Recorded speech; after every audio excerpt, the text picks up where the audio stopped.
All right,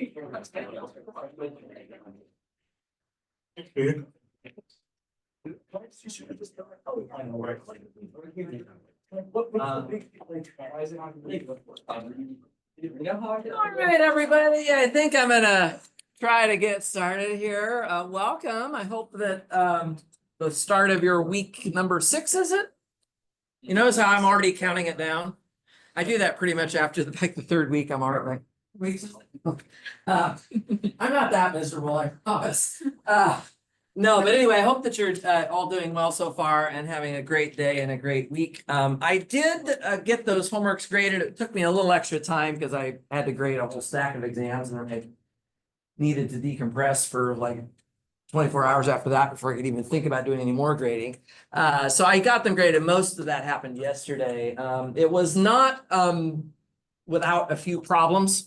So be sure on the homework that you did from, I'm talking about last week's assignment, that you follow up on places where you might have had some marks down from me on that. I mean, a lot of people did fine, but there were a few cases where I feel like maybe people didn't quite get the picture of what some of those problems were trying to have you explore. So the solutions are in Canvas as always. I generally don't like to go over a lot of that during class, but as you all know, I have tons of office hours, including tonight after class. Always happy to help out, and we've got a busy week ahead of us. So if I see a bit more of you than normal this next week, I will totally know why. It's totally fine. So first of all, we have a homework assignment due on Thursday. So again, if you've started working on that already and want to ask me anything about it today, you certainly can. Otherwise, Thursday is also fine. This week's homework, I can tell you, it is for sure a lot less intense than the last assignment. I think you'll find it to be a lot more friendly. The questions fit nicer with like exactly the same kind of examples you already will have seen. So I'm expecting it won't be quite as difficult as what maybe some of you felt from last week. Anyway, so that's for Thursday. And then a week from today, we have our midterm. And so that will be coming next week. I already kind of gave you a quick tour through of the Canvas webpage last week. There's a resources folder there with plenty of practice problems. There's a couple of sample midterms in there, and all the things have solutions to go with them. Try not to just read the solutions.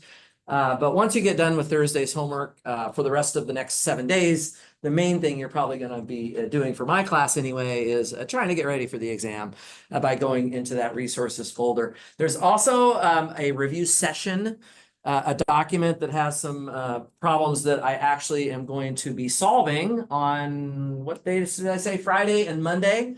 Friday night, I'm going to be here, even if I'm the only one here, Friday night at 7 o'clock. I will record some solutions and post them up. I'll send you guys links to these problems so that if instead of reading the solutions that I put in Canvas, you'd rather listen to a conversation about them, that'll be an option. And of course, if you're here, and by the way, being here means in person or in Zoom. You can certainly attend live in Zoom from home. And if you're live to the review, of course, you can ask questions too during that time. So anyway, mostly just practicing for the exam. I'll be doing some mostly practice problems more than anything else. I won't just regurgitate all the material again. I'll just try to do some problems and kind of go from there. Question, yeah. Yeah, how long will the review be? I've scheduled for 2 hours. You can come late, you can leave early. I won't be offended. I know, people have lots going on. So come for whatever part of it you want to. I will be recording the entire thing and then sending out a link, and you can watch it at your leisure as well over the weekend. So, okay. So that is that. I think I don't have anything else to mention for right now. Yeah, I used to get all kinds of questions like, oh, how many questions will be on the test and what's it going to cover and all that stuff. Well, I don't have to do that anymore because I have sample tests that you can just look at, and it gives you a great answer to those questions, those types of questions. So feel free to use up that resources folder as much as you need to. Okay. Questions, comments, complaints? Is that a hand, sort of? It wasn't complete. Okay. Oh, I see. Okay, what's up? What am I get back to here in a minute? Yeah. Where it's like, your slides have some. Yes, that's the first thing we're gonna do.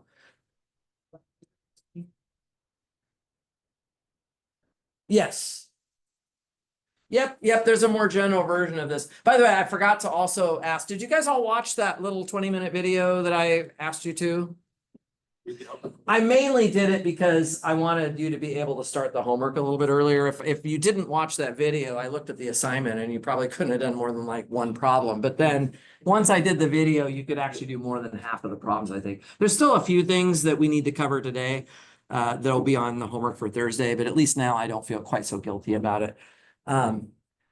Yeah, I don't know. Was the video okay on that thing or was it? It was very hard. You could see it okay? I just listened. Yeah. Yeah. Because you can't see what's on. So I don't know what it is. The university gave me this brand new laptop. It has this camera on it. I've had it like this far from the board. I don't know what I'm supposed to do to make it any better. I suppose I could, huh? Yeah, well, I don't have all this fancy stuff downstairs. Maybe I need to come up here to do it. I don't know why it's so bad. Anyway, I have my own personal camera. Maybe for the review session, I'll try to use a different camera. I'm so sorry about that. I loaded it up and then I went in there and I started looking at it and I was like, I know maybe my eyes aren't that good. It's like, this seems a little blurry or something. And so it isn't just me. Okay. Hopefully between sort of being able to read it and then having my voice, it was doable. Okay, I will try though in the future to make it easier to read it too. What if you did like? I could, people have been telling me that for years. And I've been like, but I want to be on the screen with I want my face to be, I want to be running around. Then you.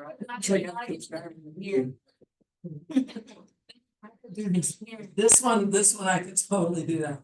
Okay, anyway, I'm gonna work on that. I realize I used to use a personal camera to do these recordings and it's a little more work because I have to take a memory card and like transfer files back and forth a little bit. It's a little more work than this, but yeah, I wasn't real thrilled with the quality of the camera on this thing. Yeah, I was making it fuzzy on purpose, so you had to actually listen to my voice all the way through. No, it really was unfortunately just the somehow or the technology is still not what it could be. Anyhow, and I know that that's the case also with these class lectures probably. I am posting these lectures up and for that I don't feel so bad because you are supposed to be here in class. If you have to listen to my voice on a lecture if you miss one, hopefully that'll be reasonable. Anyway, I appreciate you watching that. So we're going to pick up today with the general version of the inclusion-exclusion principle. This principle is often used when you're trying to do a counting problem that involves multiple scenarios, specifically scenarios that overlap. If there's no intersections, then you're just looking at the addition principle, which goes way back to the beginning, right? So if you don't have any overlaps, then it's just a special case of this formula. So I'm now talking about more interesting counting problems where there's multiple scenarios connected with an or condition where the scenarios overlap a little bit. And, we did a couple examples last Thursday. You guys watched a few in my videos as well. So what I want to focus on today is kind of getting the statement down and maybe a proof. I think that would be the place to start. Question? Could you write the sets real quick? I don't think I want to write the whole 4 sets one down right now. I'm going to write down the general one. Okay. The 4 sets one is really long. So let me save myself a little bit of writing, or I can do it for you after class, but I think we can get it. Let me try though and state the very general one that has n sets. So this is actually in the book as a corollary 6.1.2. And the book does it for m sets. So if capital A1 and A2 and ... up to A sub m, if these are sets, right, then we can write down this formula then for the size of the union. So the size of the union of A1 with A2 with ... union all the way to AM this can be written as, I'm going to use the summation notations now. The summation of the individual sizes of the sets. So that's just the summation of all of the a sub i's minus the summations of all of the two-way intersections. So AI intersect AJ. And then plus the summation of the sizes of all of the three-way intersections, AI intersect AJ intersect AK. And then we keep going like that. Notice that we are alternating with pluses and minuses and pluses and minuses and so on back and forth. And then the next one is going to be, or the last one I should say, is going to be -1 raised to the m plus 1 power. It might be plus, it might be minus, depending on whether m is odd or even. And then times the intersection of all of the sets. And that one does not have a summation in front of it because there's only one term there. Just to be clear about these other summations, you know, anytime you see the i's and j's and k's, they should be not equal to each other. So I not equal to j, not equal to k. They're all distinct subscripts here. And this is just a summation over I. You know, I could write this out very formally, you know, I goes from 1 to m, and here both I and j go from 1 to m, but I does not equal j, that kind of thing. I could write it all out, but I think I'm going to just be brief with my notation on that. So that's our general form of the inclusion and exclusion principle. Probably worth a flashcard or so to just try to get it straight exactly what the terms represent. But let's try and write down the proof. Okay, so we've done a lot of examples. The video that I had you watch was certainly filled with examples. So let's skip past an example for the moment and go straight into kind of how we would prove this. What we really need to do is verify that every single element that's in this union gets counted a net total of 1 time on the right-hand side. Keeping in mind that it might get added and subtracted multiple times, but in the end result of going through that whole summation, the net total number of times that any particular element has been added is exactly 1. So what I'm going to do here is I'm going to let little x be in this union, A1 union A2 and ... all the way up to a union of A sub m. So I grab an x out of there. And then what I'm going to write here is we need to show, as what we're going to try to do, that x gets counted a net total. It might get counted several times, but with pluses and minuses and pluses and minuses. A net total of 1 time by the right-hand side of, let me just help myself out. I'm going to put a star here, and I'm going to put a star on this big equation that is representing the inclusion-exclusion principle. So the right-hand side of that equation, star. I just want to show that x gets counted exactly 1 time. So this x, being that it lives in the union, it means that it probably lives in some of these a's, but not others. We don't know exactly which ones or how many, but let's just say without loss of generality, you guys okay with my abbreviations today? Yeah. WNTS, WLOG, without loss of generality, assume that x does belong to A1, comma, A2, comma, ... up to, let's say, A sub k, where k is just some fixed number between 1 and m. So x lives in those sets, but x does not live in the rest of the sets, say AK plus 1, AK plus 2, and onward up to A sub m. So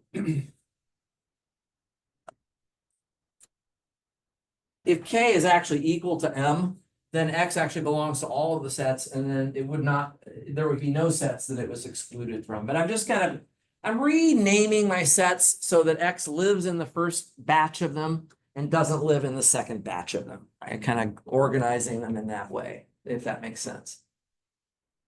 See, X is in the union. It means it lives in at least one of these. It might live in several of them. Let's just name the ones that it belongs to as these guys, and the ones that it does not belong to as these two camps of sets, basically. That's kind of the idea here.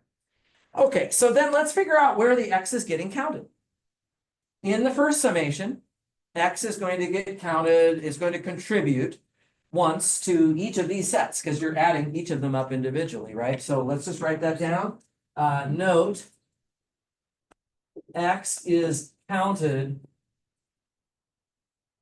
Well, it's going to be a total of K times by the summation of the A sub i's.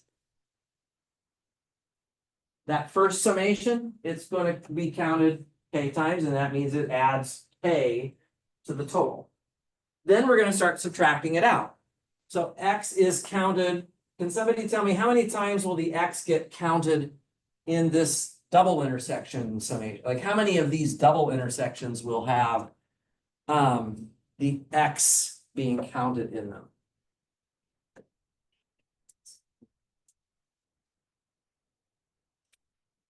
Remember, X lives in these sets here. So if I'm intersecting two of these, if I'm intersecting two of these, X will get counted by that. It'll belong to that intersection.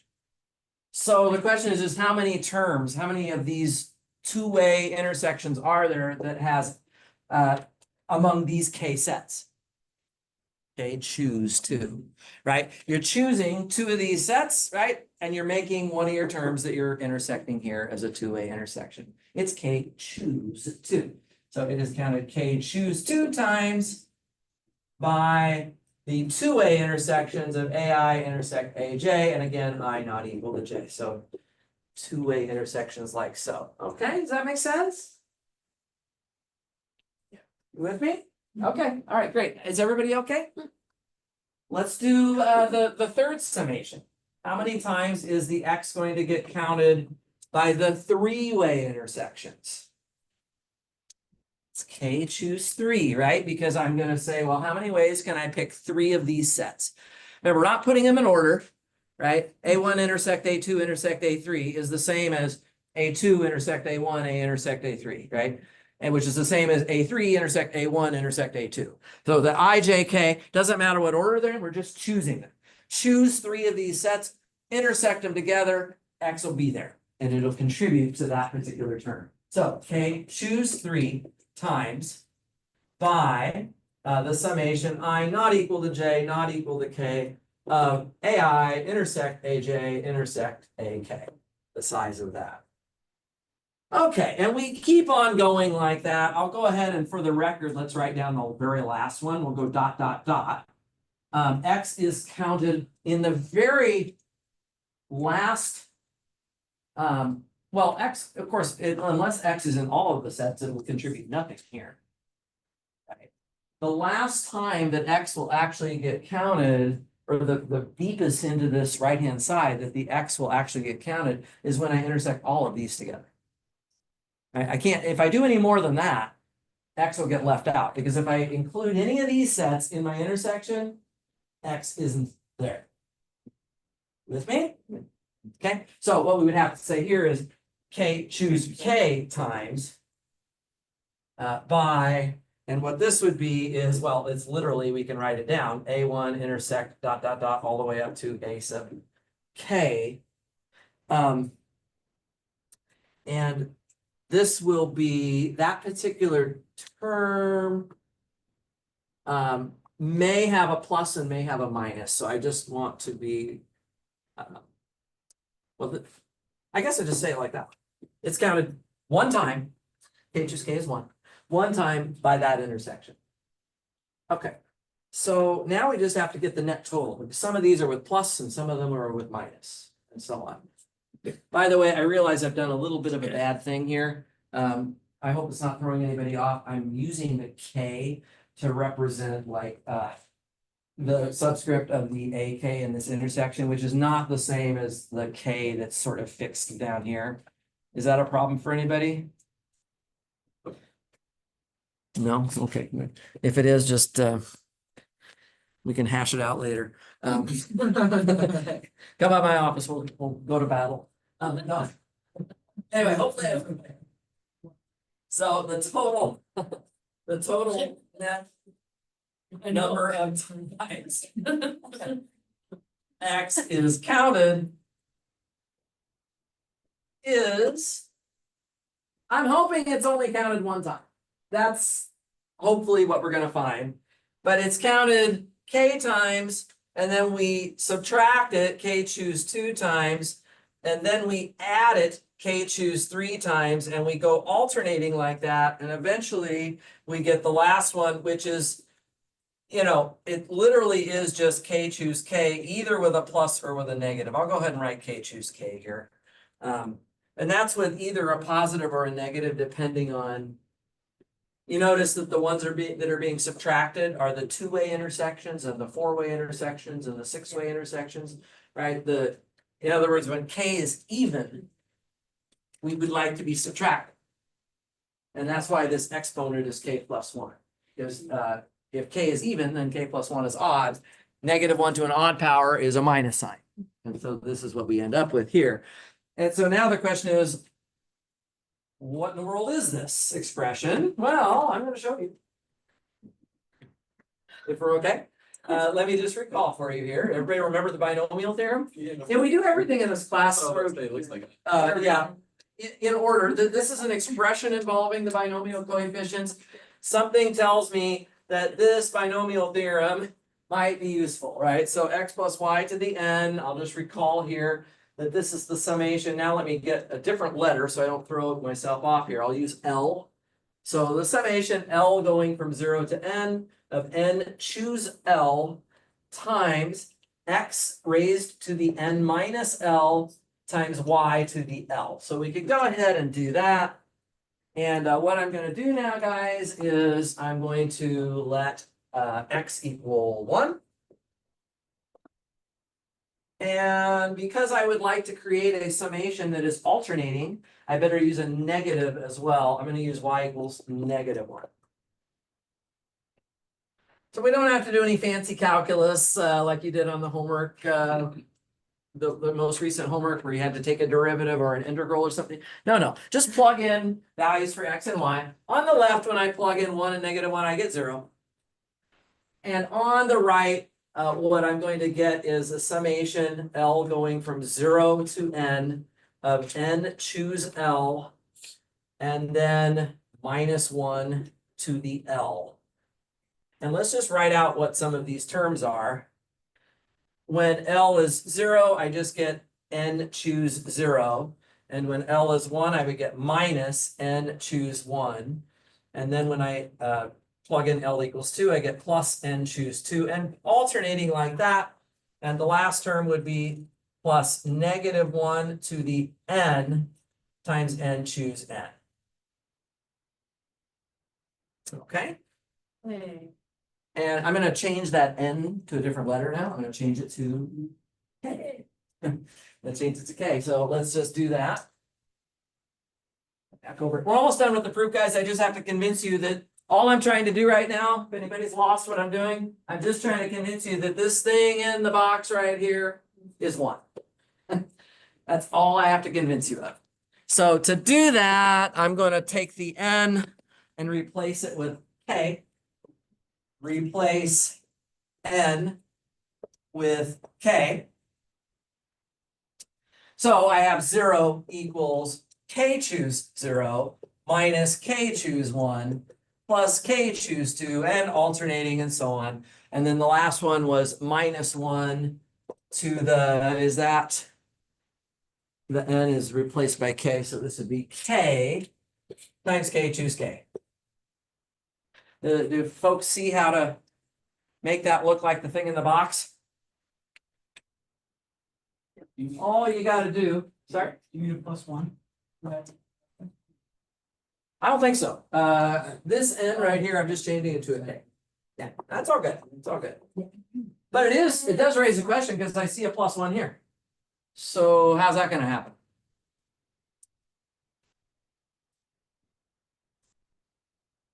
By the way, what is K choose 0? 1. That's 1. What happens if I move everything else to the other side now? It'll change the sign. It flips all the signs, K choose 1 minus K choose 2 plus K choose 3 and so on. And now I will pick up another factor of -1 on the K choose K term. Oh, how about that?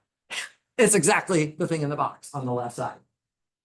So the thing in the box on the left side is equal to 1. Okay?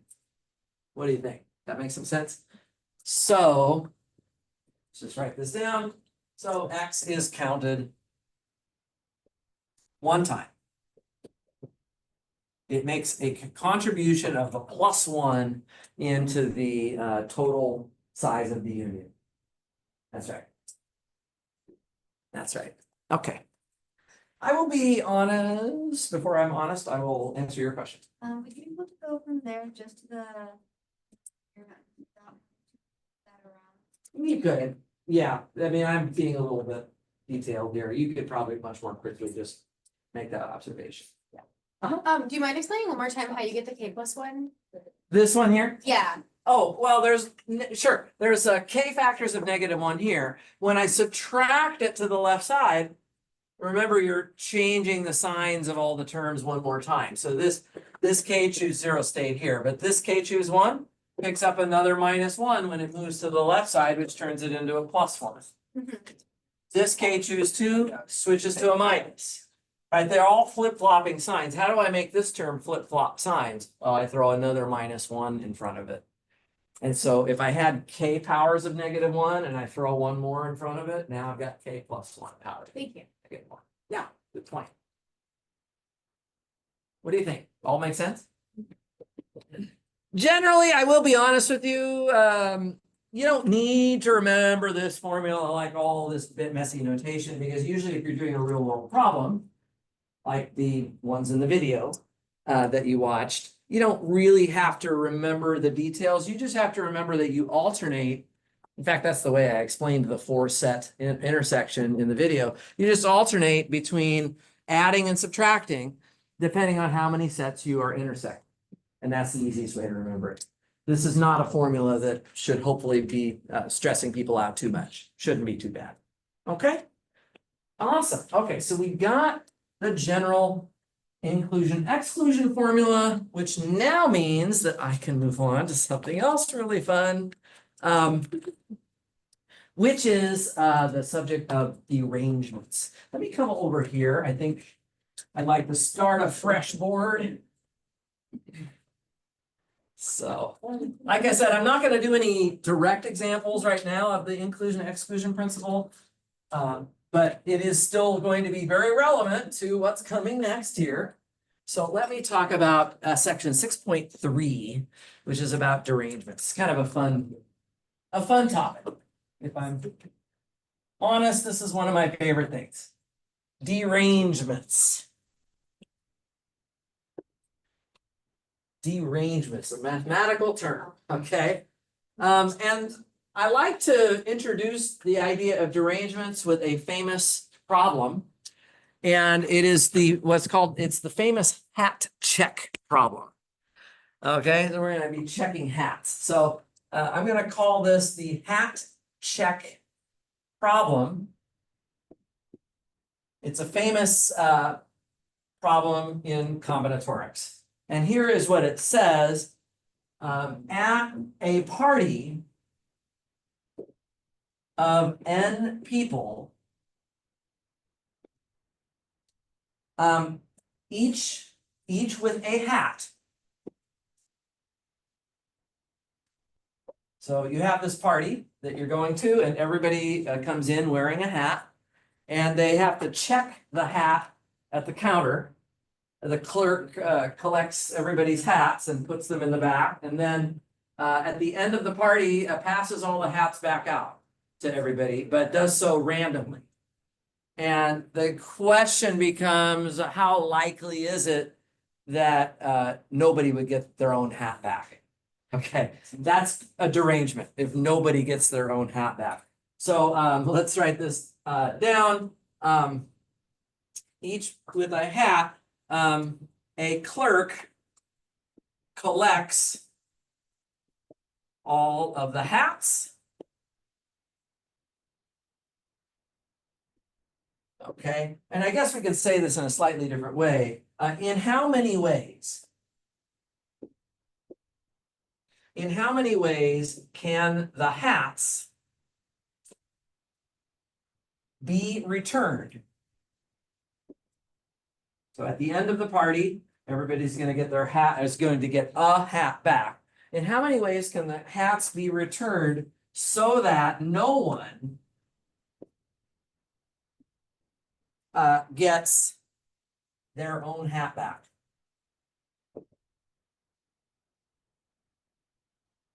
The idea here is to derange the hats, pass them back so that nobody is getting their own hat back. And how many ways can we do that? Down here in parentheses, I'll just add the little definition that such an arrangement is called a derangement. This is called a derangement. Nobody getting their own hat back again. This is called a derangement. And while I'm at it, I'll add a little bit of notation here. I'm going to actually use D sub n to denote the number of derangements of n hats. Okay, so this is the number. This is just a number. The number of derangements of n, I'll just say objects. In this example, of course, it's hats, but we may not always have hats. It could be anything. So n, we are talking about the number of derangements of n objects. So let me frame this with a visual that I think is helpful here. I'm going to draw a little grid, and I'm going to maybe make a double thick section here because I'm going to sort of number the people on the left side column, and then I'm going to number the hats on the top row. So you have the people, you know, you have person 1, 2, 3, 4, all the way down to n, right? And then the hats also are numbered 1, 2, 3, 4, all the way up to n. And what you're doing here, I'm going to kind of draw a little grid out of all of that. So I'll give you guys a chance to catch up here in a second. But the idea is you just make a grid that has people and hats kind of lined up in such a manner. But something like this. Okay. And when we pass back these hats, you know, if I'm going to give person 1 hat number 3, I might indicate that by putting a dot here. If I put a dot in my grid, that just means that person 1 is going to get hat number 3. Now, what you can see, of course, is that we do not want to give one person 2 hats. So we would never have 2 dots in the same row. 2 dots in the same row would mean that one person is getting 2 hats, which doesn't seem right. And then that would also mean that somebody else doesn't get a hat at all. The other thing we wouldn't expect is that we cannot give the same hat to 2 different people. So we would also expect that we would not have 2 dots in the same column, right? So your job as the clerk in this party is to basically put 1 dot in every row and column. We also can't have.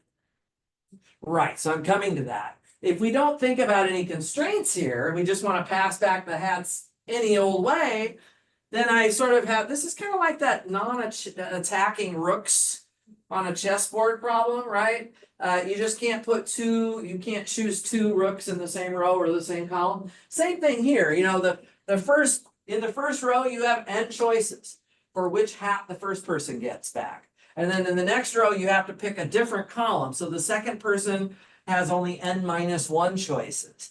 And the third person would have, you know, n minus 2 choices and so on. It's just n factorial. Literally, that would be the number of ways of passing n hats back to n people.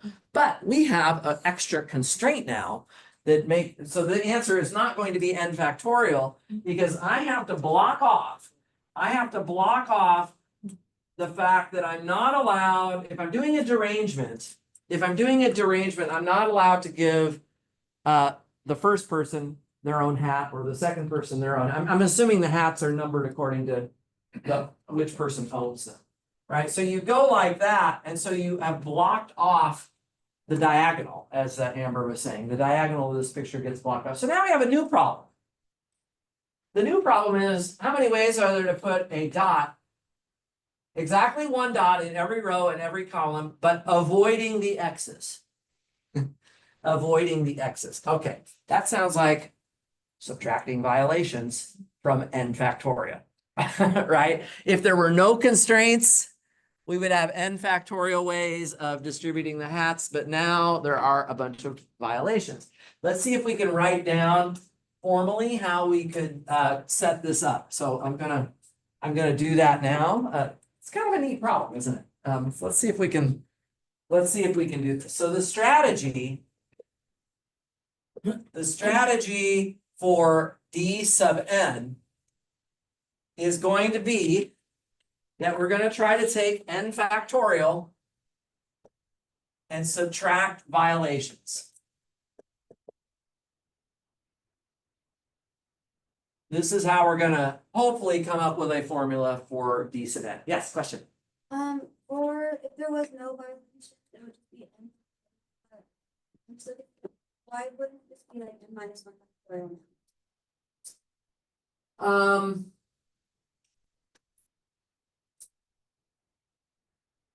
Well, so let's see.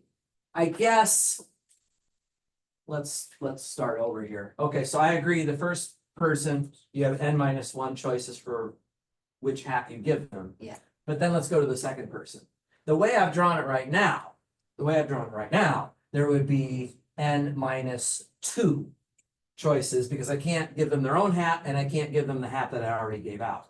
But what if I had given the second hat to the first person? Then in that case, I actually would still have n minus 1 hats to give to the second person. And now you're in a messy case analysis that you would end up having to do if you wanted to think of it that way. So it's not independent. Like what hat you give the second person does hinge on which hat you gave the first person. And so that suddenly that's a really good question, but it turns out that we really are better off with this subtracting violations approach here.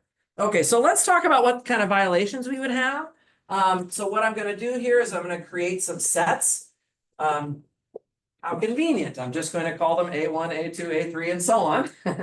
A1 is going to be hat distributions. So I would like to make this look like violations. Hat distributions where person number 1 gets their own hat. That would be a violation. Because the derangement should be nobody is getting their own hat. So A1 is just all ways we could pass them back. Basically, it's how many ways are there to put the dot on the first X. Okay, so that's one possibility. Now, by the way, there might be in this first set, there could be distributions where multiple people are getting their own hat back, but specifically it's person number 1. Those are the arrangements that we are counting here, arrangements where person number 1 gets their own hat. And then I'm going to do something very similar for A sub 2.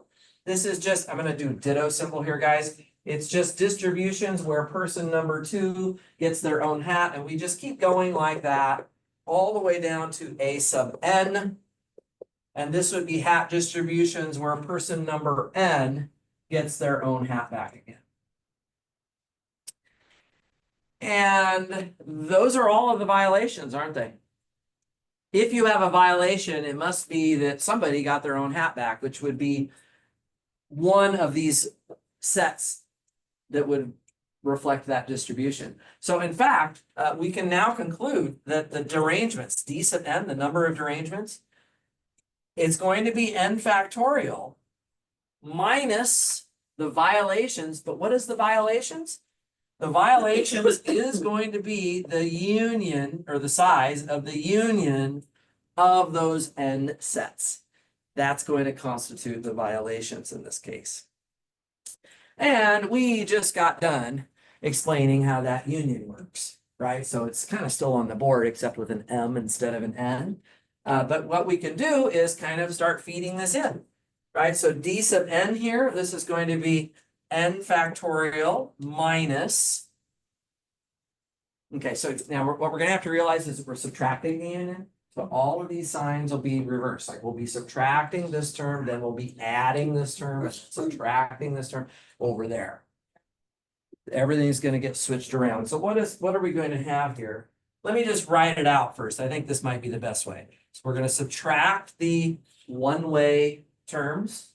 Then we're going to add back the summation of the two-way terms, AI intersect AJ, right? And then we're gonna subtract, and I'm gonna write dot, dot, dot. And then the last one is going to be this last term here, but again, it's gonna be with a changed sign. So this should be -1 to the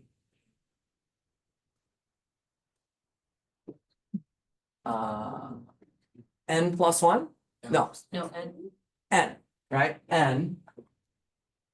It's really n plus 2, but it's the same as n. So does everybody see that we have to add a minus sign first?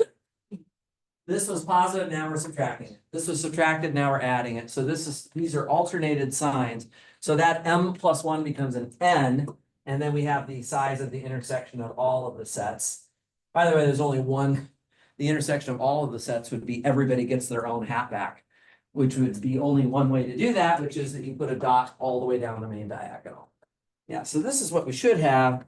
Now, this is not a very good answer yet. We're gonna come up with a better one here in a minute. Let me give myself some more room. I am erasing my inclusion-exclusion principle, but again, it's pretty easy to keep that formula straight. You just have to watch these signs when we're subtracting things over to the other side of the equation here. So let's talk about the size of each of these a sub i's. Let's go with a sub 1 specifically. How many ways are there to distribute the hats back so that person number 1 gets their own hat for sure? So I'm definitely gonna do this, right? I'm gonna give that person their own hat. What about so there's no choice there, but what about the rest of the people? How many ways are there? And I don't care now whether anybody gets their own hat or not. N minus 1 factorial, right? Exactly. So let's just start working on this. This is n factorial minus. Now, you said n minus 1 factorial, and that is right. Oh, but you're gonna choose the one that you're gonna be. That's for A1, right? Yeah. But we could have the same amount for A2, or the same amount for A3. There's n of those sets, so I'm actually gonna multiply by n here. Right? Keep in mind, this is a summation with n terms in it. Okay, very good. So I'm gonna keep going. The next one is gonna be this one. How many the two-way intersections, how many ways are there for the first 2 people to get their own hat back? So you choose the 2 people to give them. And choose 2, and then you multiply by n minus 2 factorial. Yeah, it's going to be n minus 2 factorial for each individual, like A1. So A1 intersect A2, that would be you two both get your own hat back, right? These 2 people, and then the n minus 2 other people, anything goes. N minus 2 factorial ways to do that. But as Fernando said, we have to choose which 2 people it is that are getting their own hat back for sure, okay? So we would have that. The next term would be minus n choose 3. Same reasoning, n minus 3 factorial, and we go on and on and on and on. The last one would be, I see I have a plus over there, -1 to the n. And then I'm just gonna throw in an n choose n just to make it look like the other terms in the formula, times n minus n factorial. Okay, so that's really this last term. Keep in mind, by the way, this number is just 1. N minus n 0 factorial is just 1 by convention. N choose n is just 1, and it's either a plus or a minus. So that looks pretty good to me. And now we're gonna clean this up even better than that. I can rewrite this as n factorial minus n factorial. I'll cancel that in a minute.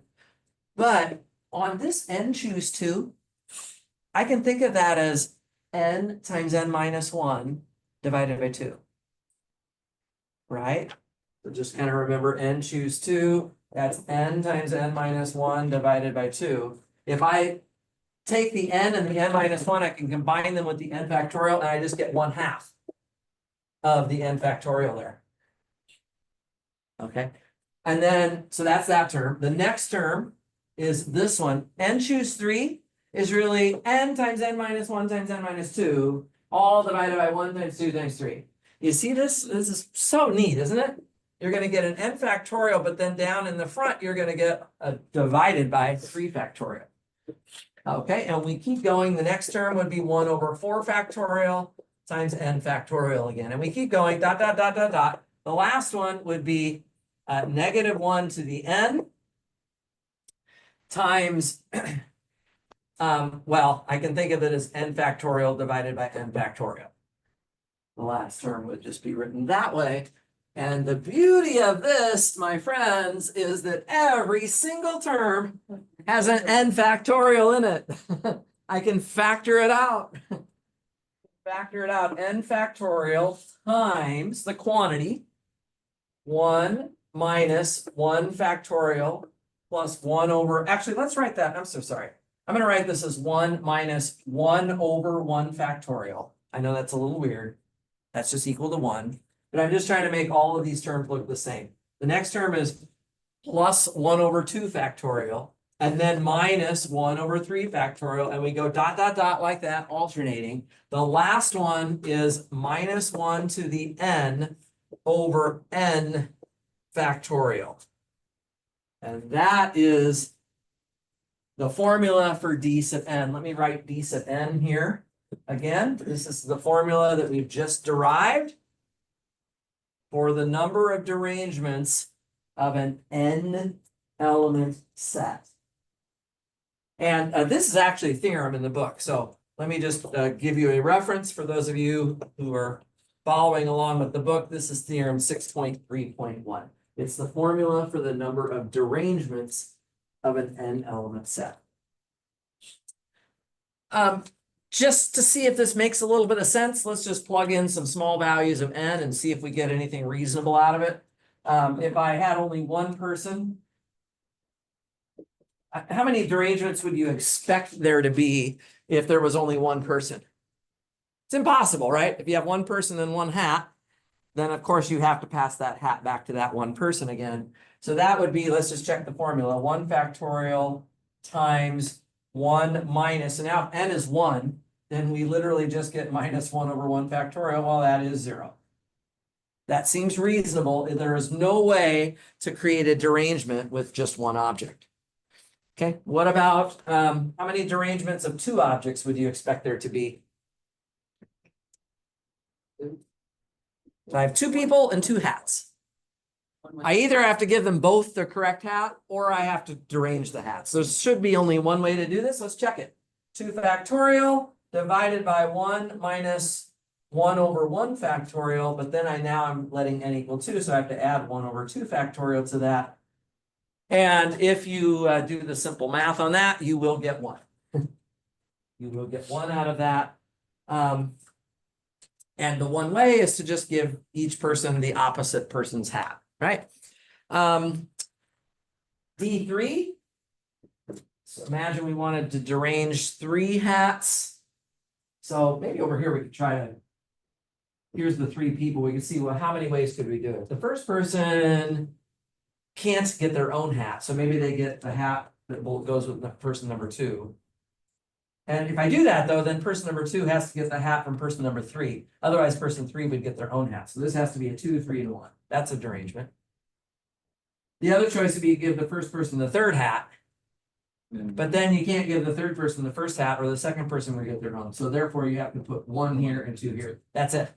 There's only 2 ways to do it. And you can check the formula again. 3 factorial times 1 minus 1 over 1 factorial plus 1 over 2 factorial minus 1 over 3 factorial. And, well, I'll just let you guys check that that does in fact equal 2.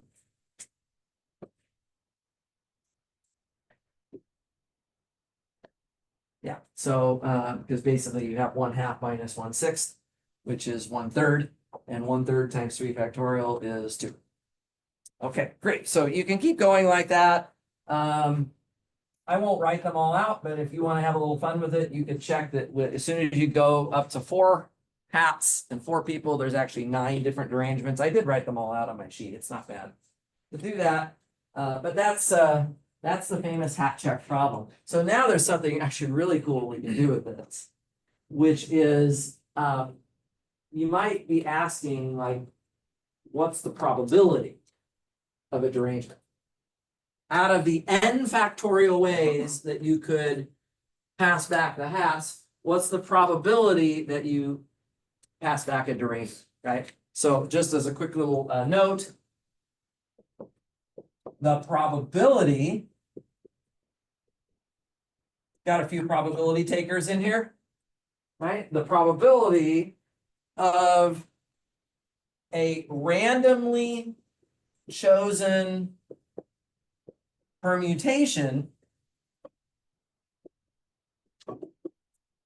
of n objects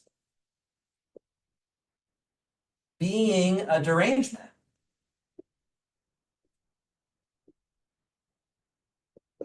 is,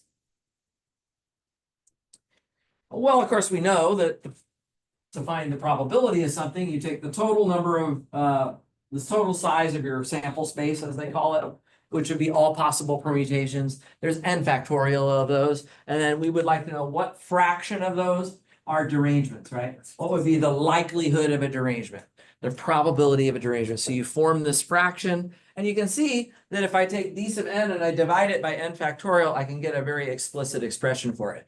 It is just equal to 1 minus 1 over 1 factorial plus 1 over 2 factorial. It's just the part that's in the brackets here.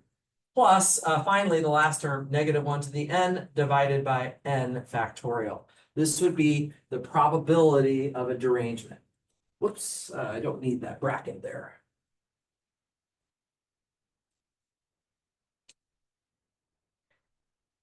I'm also kind of curious, though, I have a quick little follow-up question to this, which would be, what if this party gets larger and larger and larger? Does anything interesting happen with this? What if n goes to infinity? Am I allowed to take limits in this class? There's a prerequisite somewhere for that. No. I'm just curious, like, what would happen as n goes to infinity? Just use an epsilon. That doesn't qualify? Okay, close your ears if you don't like limits, but I just want to show you this because it's really cool. It really is. Like, so I'll ask a quick question. Okay, again, bear with me here. What happens? What happens as n goes to infinity? It's kind of interesting. It's just really cool what the result is here.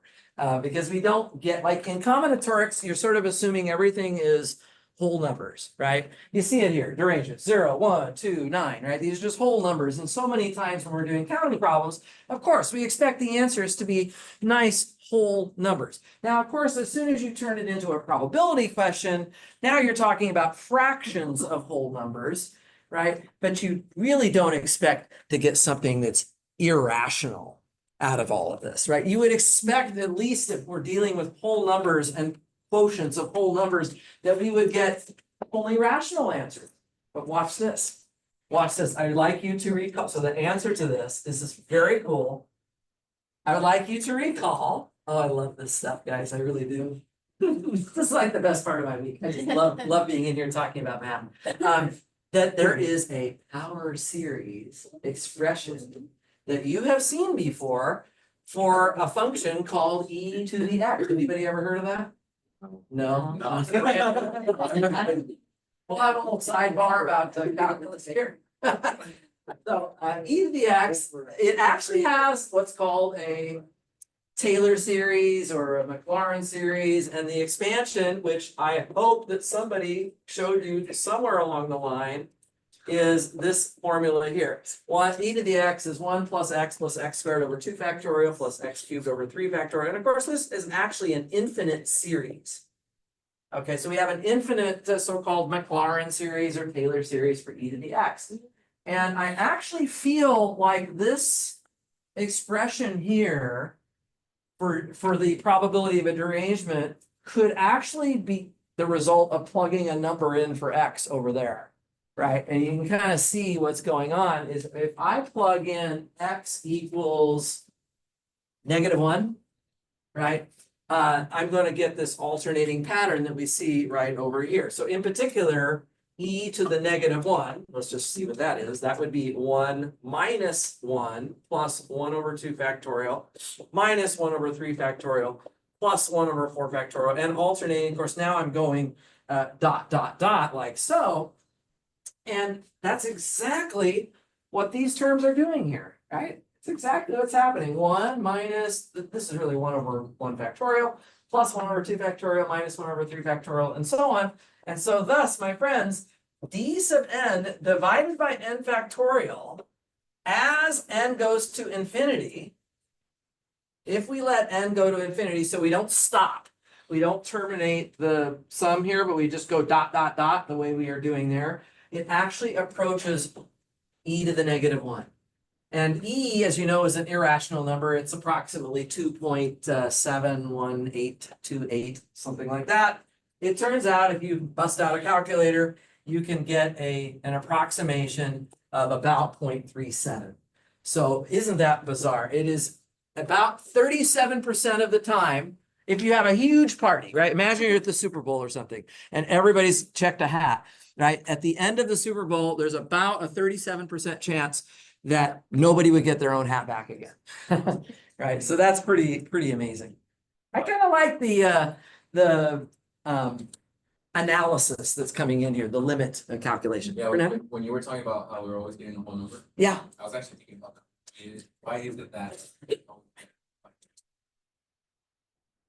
Well, if we're counting permutations, right, or if we're counting derangements, it has to be a whole number, even though the actual formula may not look like it, right? But you could imagine, like, take this thing in brackets. You could imagine, like, if you gave this to a algebra student and you said, please simplify these fractions, they would probably make a common denominator of n factorial.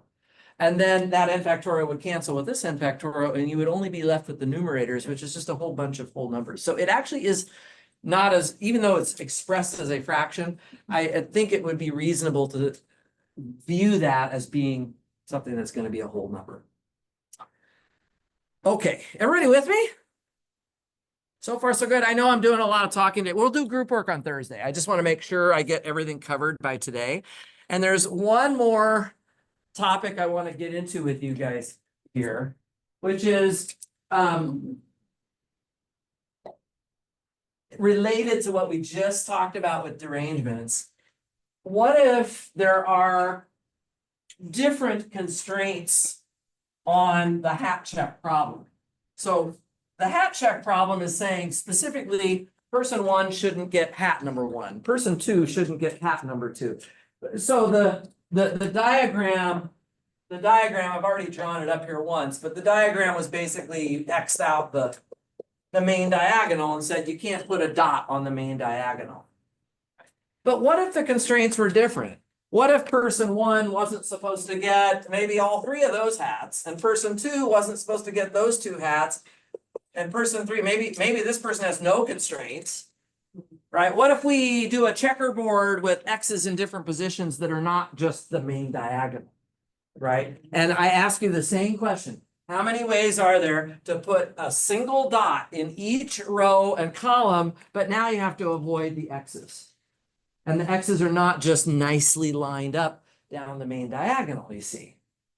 Right? This would be a reasonable question. It's kind of just a generalization of what a derangement is.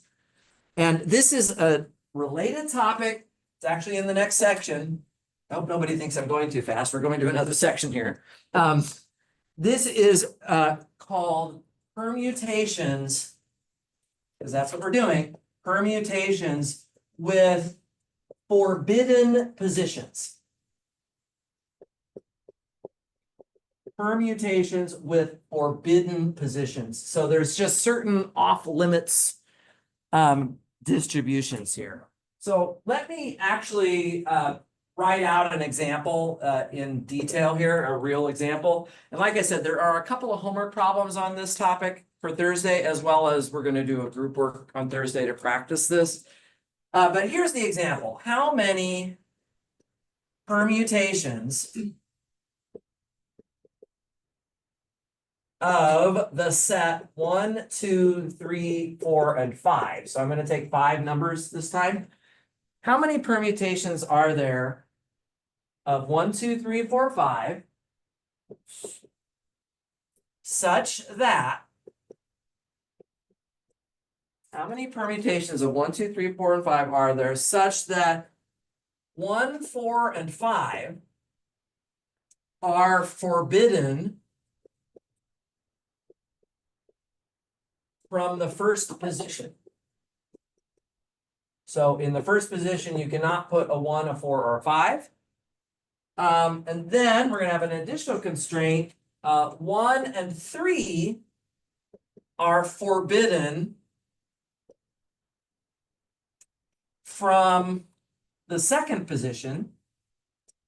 By position, I just mean position in the permutation. So we write out the permutation. The first number in the permutation cannot be a 1, a 4, or a 5. The second number in the permutation cannot be a 1 or a 3. And then I have one more for you. So I'll say, and 4 is forbidden. Sorry, I know there's a lot of writing here. 4 is forbidden from the third position. Okay, so that's a question actually. Question mark going here. So this is a typical forbidden positions problem. How many permutations, but the first number can't be a 1, a 4, or a 5. The second number cannot be a 1 or a 3. And the third number cannot be a 4. The fourth number can be anything. The fifth number can be anything. So what I'm going to do by way of notation is I'm going to create sets that keep track of these forbidden positions. Okay, so for example, I'm going to make a set. So I'm going to use capital X sub I to equal the set of restricted values in the ith position. Now, guys, I'm writing this out with notation just because I am a mathematician and I feel like it should be rigorously written down. Ultimately, what we're going to do though is draw the little X, the chart with the grid with the X's. Okay, so we'll get to that, but just bear with me here. I feel like I need to do this. So for example, in this scenario, X1, the forbidden values are 1, 4, and 5. Right? We cannot use a 1, 4, and 5 in the first position. And then in the second position, we cannot have a, what was it? A 1 or a 3. Yeah. And then in the third position, we cannot have a 4. So we just make sets to represent these things. The fourth position has no constraints. So I'll just write that as the empty set, and the same thing for the fifth position. So in our example, that's the way that we would write it. And then just one more piece of notation here, and then we'll get down to the business of how to actually solve these problems. It's just a generalization of the derangements problem. It's from a concept perspective, it's not really that much more difficult. It's just a little more bookkeeping that we actually have to do here. That's really what the main difference is. Right, so just one more piece of notation, guys, and then we'll dive into how to solve a forbidden positions problem. It's not going to be too bad. And again, this is just in the book. They write it this way. They write capital P of, and then they make the set x1, x2 up to xn. So they they create this notation. The P stands for permutations. We're doing permutations, and the forbidden positions are reflected in these X's, right? So X1 tells me which values are forbidden from the first position, and so on. So this is just the set of permutations. This is by definition. This is my notation. These are permutations. I'm going to denote them I1, I2, I3, and dot up to IN. So I'm just making a list of numbers here.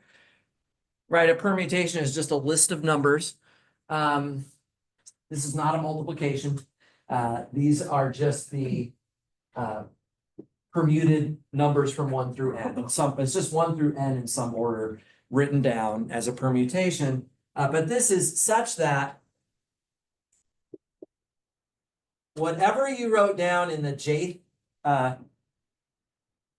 spot in the line, whatever's written in the Jth spot in the line had better not be a number that was forbidden from the Jth set, so it should not belong to X sub J. Right, so that's all that we're saying, and this would be for each J. Sorry, I should have emphasized that. For every J. So I1 shouldn't be one of these numbers. I2 shouldn't be one of these numbers. I3 shouldn't be one of these numbers. That's all that this notation really means. And what we're trying to do is ask how many such permutations there are, which is just the size of this, right? So our goal here is to compute the size of P of X1, comma, X2, comma, dot, all the way to Xn. This is our objective here, what we would like to calculate.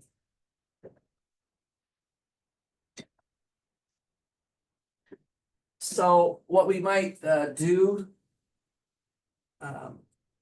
well, let me, I was going to write out for this example all of the acceptable permutations with forbidden positions. It turns out there's 24 of them. So before we write them all down, maybe I will write them all down, but since I don't have a massive amount of time left, I want to make sure I at least explain how you do this first. So I'm going to draw the picture again, if that's okay. I'm going to draw, in this case, it would be so going back to our example, it would be a 5x5 grid. Right, so draw yourself a nice little 5x5 grid there on your paper if you want to kind of follow along with this. So we have 5 rows and 5 columns here. And the position, I guess you could do the columns or the rows either way. I'm going to label the positions vertically. So the first position is going to be from the first row. And then the second position is below it in the second row. And I'm going to go down all the way to the last row, which is the nth position. Or in this case, it would be the 5th position. But in general, it would be the nth position. So you go down that way. And in the first position, the restricted values, that's coming from X1. And those values that are restricted are 1, 4, and 5. So I'm going to not allow a 1, a 4, or a 5 in the first position. So I'm going to X those options off. And then in the second position, I have to X off a 1 and a 3. Not allowed to use a 1 or a 3 there. And then in the third position, I'm not allowed to have a 4. Okay. So it'd be something like that. So again, by the way, n is 5 here for this example. Sorry if that's confusing. N is just 5. So that's my diagram. Notice that I don't have to X anything off of the last 2 rows because those were empty. And we didn't say any restrictions on the 4th or the 5th rows. So now the question is, how many ways can I put one dot in each row and each column without hitting the X's? Right, without hitting the X's. It's a generalization of the derangements problem. So let me just write that and then I'll explain how you do it. How many ways are there to put one dot in each row and each column, avoiding all of the X's, the constraints, the forbidden conditions that we have here. Okay, well, to answer this question, we are going to approach it exactly the same way that we did for the derangements. We're going to start with n factorial, and we're going to subtract violations. Right? So that's exactly the idea here. So the answer is we subtract violations from n factorial. We're going to subtract violations from n factorial. And of course, we have several different flavors of violations. We can have a violation in the first position. That would be if we put a dot on an X that's in the first row.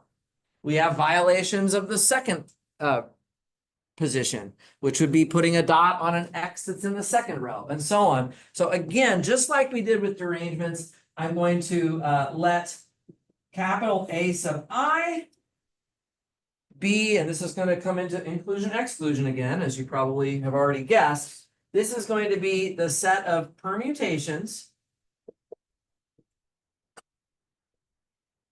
with a violation in the ith position. That's what we're going to talk about here. So for each of the positions, 1 through n, right, A sub I is going to be the set of permutations that had a violation in those positions. And so then the total number of violations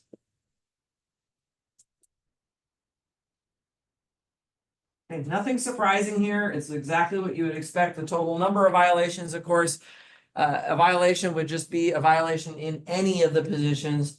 We would just take the union of all of these, right? So it would be the size of A1, union the size of A2, union, dot, dot, dot, union, all the way up to A sub n in general. Okay, so I'm kind of doing this in general, although we have an example running with n equals 5. This is what it would be in general. Okay, so let's come over here and try to write down a formula for this.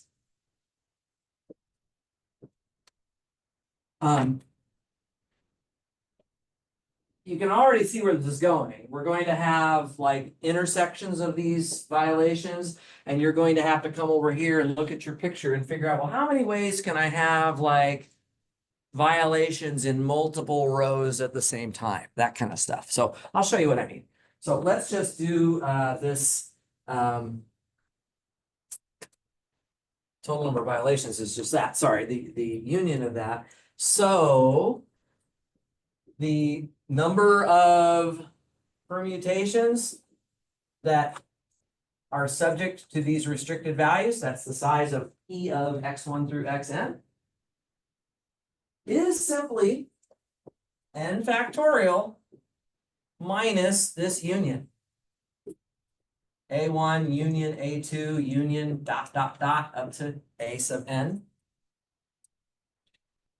And so now we have to figure out that union. Of course, we know that inclusion exclusion, which we've been talking about all day today, can kind of handle that for us. So this would be n factorial minus the summations of the individual A sub i's. And then we have to switch the sign and add the summations of the two-way intersections. And then we subtract the three-way intersections and alternating, so on and so on. The last term would be plus -1 to the power of n, I believe. Let me just write this down and then I'll double check it, make sure I have it correct here. So I intersect all of the sets, A1 through AN. And yeah, if n is odd, we would like to be subtracted. If there's n set, right? So here, if I have 1 set, we subtract. 2 sets, we're adding. 3 sets, we subtract. 4 sets we would add. This is an odd number, right? If n is odd, then this would be a minus sign. Otherwise, it's a plus sign. Okay, so let's figure out these numbers. N factorial minus, let's look at the size of A1. Permutations that have a violation in the ith position. So that would be, okay, I've done a violation here. But then once I have that violation, I don't care anymore about what happens below that. Violation or no violation makes no difference. How many ways would there be to fill out the rest of the positions if I no longer care about whether I'm on top of an X or not? Who said that? Yeah, it's just n minus 1 factorial. See, if I chose this dot here, then after that's over with, I now have 4 more rows and 4 more columns. I can't use this row, I can't use this column, but I have 4 more rows, 4 more columns. I don't care if I put it on top of an X or not. I just fill it out in 4 factorial ways. Right? So the size of A1 would be 4 factorial. The size of A2 would be 4 factorial. And so on. Except that there's an issue.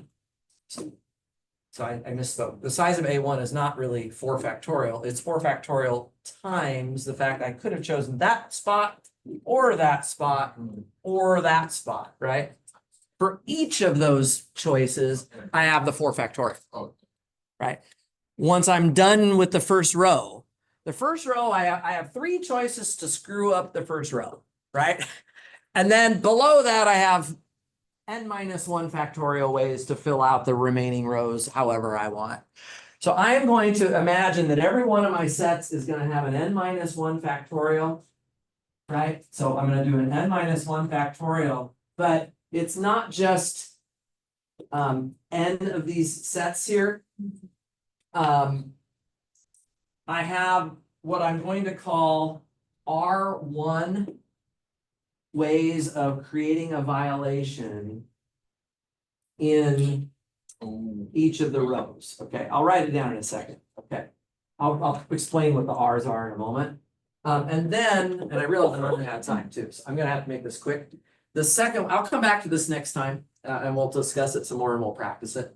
The second 2-way intersections, I'm going to have n minus 2 factorial ways after I take care of doing a violation in the I and j positions. The rest of the positions I can do whatever I want. So I'll have n minus 2 factorial ways to do that, but with some multiple, which I'm going to call R2. And this just goes on like this, R3 times n minus 3 factorial and so on. The last term is minus 1 to the n times, now here there's only one term, here you're doing a violation in every single row. I'm going to just put an R sub n there, okay? Where, let's see, R1, I'm going to explain what all of my R's are, and then we'll have to come back and finish this next time. But R1 is the number of ways of violating one position.